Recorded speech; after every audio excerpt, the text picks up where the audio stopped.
Pamela adoptó a su hijo cuando él apenas era un pequeño de 1 año. El camino no fue sencillo, pero tras aproximadamente 12 meses logró cumplir su sueño de ser madre. No es que yo adopté porque no podía o cosas así, sino que mi opción de maternidad fue la adopción. Yo inicié el proceso en el 2014, duró aproximadamente 1 año, un poquito más de 1 año, y en julio del 2015 ya nos calificaron a nosotros y tuvimos digamos, se hizo todo el proceso, estuve 1 año en el proceso para ya cumplir con todos los requisitos y pudimos concretar el proceso de adopción en el 2015.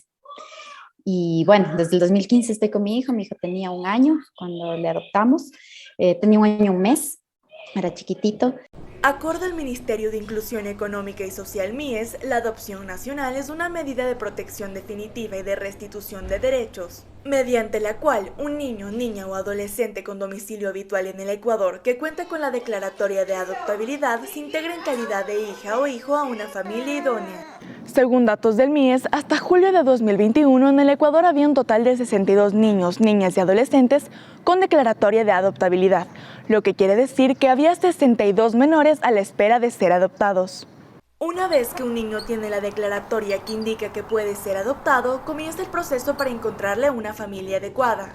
Pero para adoptar es necesario cumplir con una serie de requisitos, entre los que se encuentran estar domiciliados en Ecuador o en otro estado que mantenga convenio con Ecuador, ser legalmente capaces, estar en el ejercicio de los derechos políticos, ser mayores de 25 años, no registrar antecedentes penales, gozar de buena salud física y mental, disponer de recursos económicos para garantizar la satisfacción de necesidades básicas. En caso de parejas, deben ser heterosexuales y estar unidas por más de 3 años en matrimonio o unión de hecho. Y tener una diferencia de edad mayor o igual a 14 años o menor o igual a 45 años de la niña, niño o adolescente. De cumplir con todo lo necesario se puede aplicar. Es común creer que los padres solicitantes pueden seleccionar al niño, pero esto se aleja de la realidad. Uno puede poner las características de lo que quisiera que conste en ese niño, como por ejemplo edad, incluso raza, o su ascendencia, o ¿sí? Su ascendencia cultural. Uno puede escoger ese tipo de requisitos o de identificaciones que tenga el menor, pero no puede escoger directamente al niño. Cuando a Pamela le mostraron la foto del bebé que iba a ser parte de su familia, sintió una conexión inexplicable. Solo bastó mirar la imagen para saber que ese pequeño era su hijo.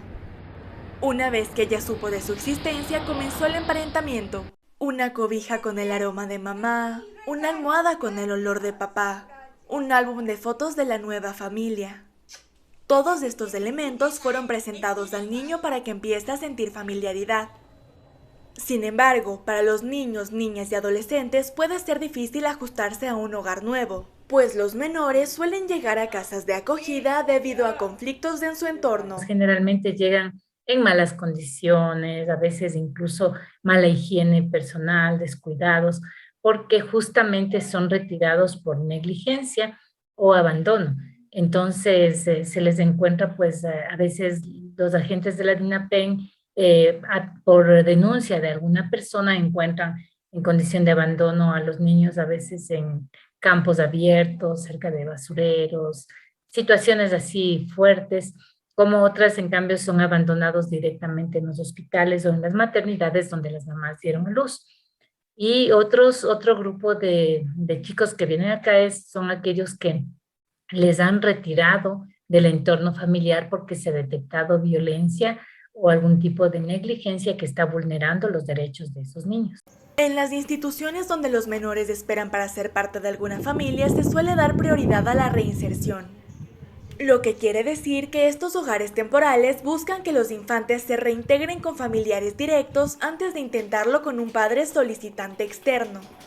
Si no existe familias del 4º grado de consanguinidad a través de las investigaciones que nosotros realizamos, entonces el niño va a un segundo proceso que vendría a ser el proceso de declaratoria de adoptabilidad. Pero tanto el proceso de reinserción como el de adopción se han visto afectados debido al COVID-19. Antes de la pandemia teníamos un promedio aproximado entre 40% de adopciones y 60% de reinserciones, o 50-50. En la pandemia eso se complicó mucho porque los procesos legales se retrasaron, todo el país, bueno, sufrió un retroceso, como sabemos. Entonces, por ejemplo, el año anterior tuvimos únicamente, tuvimos tres adopciones y 2 reinserciones. ¿A un niño en condiciones de abuso o abandono se lo puede llevar a cualquier centro de acogida? La respuesta es no. Pues en el caso de tratarse de un proceso administrativo, los agentes de la DINAPEN son los encargados de encontrar una casa hogar que tenga disponibilidad. Primero, nosotros acogemos con un parte judicial. Si no existe parte judicial o si no tenemos una indicación del juez a través de un expediente, ya sea por la unidad judicial o por la Junta Metropolitana de Derechos de la Adolescencia y la Niñez, no los podemos recibir. Una vez que los menores están en un hogar temporal, es importante trabajar con su sentido de identidad para que a futuro no tengan problemas de confianza. Tienen su propia ropita, no es que es un montón de ropa y para cualquiera, no. Así tengan 5 mudadas, esa es de cada uno y tiene cifrado su nombrecito porque es necesario que tengan el sentido de pertenencia. Las casas de acogida buscan que todos los derechos de los niños se restablezcan, por lo que les brindan educación, atención médica, alimentación, vivienda, ropa, contención emocional y más elementos que les permiten desarrollarse de la mejor forma posible hasta que puedan tener su propia familia. En relación al tiempo, el proceso de adopción generalmente dura 1 año, pero hay casos extraordinarios en donde se puede extender hasta los 3 o 4 años. De 100 personas que quisieran adoptar, imagínate que la mitad no califican, pero no saben. Entonces vas a tener un 50% de personas en toda la historia del MIES que van a decir que el MIES se demora, cuando en realidad es que no califican. No es culpa del MIES, sino que no califican. Entonces el problema viene desde un inicio por una incorrecta comunicación. Hay como un ruido alrededor de que el proceso se demora mucho y bueno, una serie de trabas que hay, pero yo no creo que es por la falta de claridad del MIES, sino porque el sistema de protección de derechos del Ecuador no tiene los recursos suficientes para que funcione adecuadamente. Es decir, el tema de la adopción no se ve solamente por qué tan eficiente es el MIES, cuántos niños entrega al mes, cuántos procesos de adopción salen, sino que hay todo un tema atrás del proceso de adopción que hay que considerar. Es decir, las casas de acogida, cómo están las casas de acogida, qué niños entran a las casas de acogida, qué recursos tienen las casas de acogida. De igual forma, según Pamela, el procedimiento se puede complicar debido a la falta de personal del Ministerio de Inclusión Económica y Social.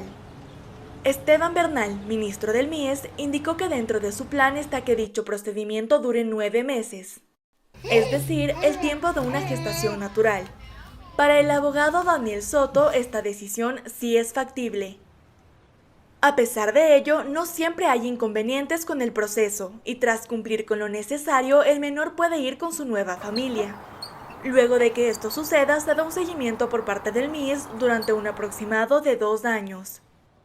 Y así, tras pasar meses de idas y venidas, de entrega de documentos y de una serie de formalidades, Pamela Jarrín ya tiene más de 6 años junto a su pequeño. Es un niño súper alegre, le encanta bailar, es un niño muy seguro de sí mismo, pregunta muchísimas cosas, es muy sensible, también le gustan los animales. Para Pamela, ser madre no es una tarea sencilla. Ser madre puede llegar a ser agotador y, según ella, no es algo a lo que se deba romantizar. Pero la mujer cree que el ser transparente con su hijo facilita las cosas. Uno de los derechos que garantizan las leyes en el Ecuador es que un niño tiene que saber su origen, ¿no? Tiene que conocer su origen. Entonces, uno va aprendiendo en la marcha, la verdad, porque no es que uno como madre adoptiva, por más capacitación que recibes, no es siempre tan fácil explicar la adopción a tu hijo, ¿no? Pero de alguna manera, como lo hemos manejado de una manera transparente con él, entonces él sabe que es adoptado, tenemos un álbum de fotos que hicieron en el hogar donde él estaba, donde puede ver su primer año de vida, ¿no? Como otras madres adoptivas, Pamela pudo confirmar que el instinto materno no se desarrolla de forma biológica, sino que es algo que se da cuando la maternidad es deseada. Pues como dice el refrán, Padre no es del que engendra, es del que cuida, ama, respeta y cría. Con producción de Emilia Cartagenova, reportó Fernanda Camacho Recalde.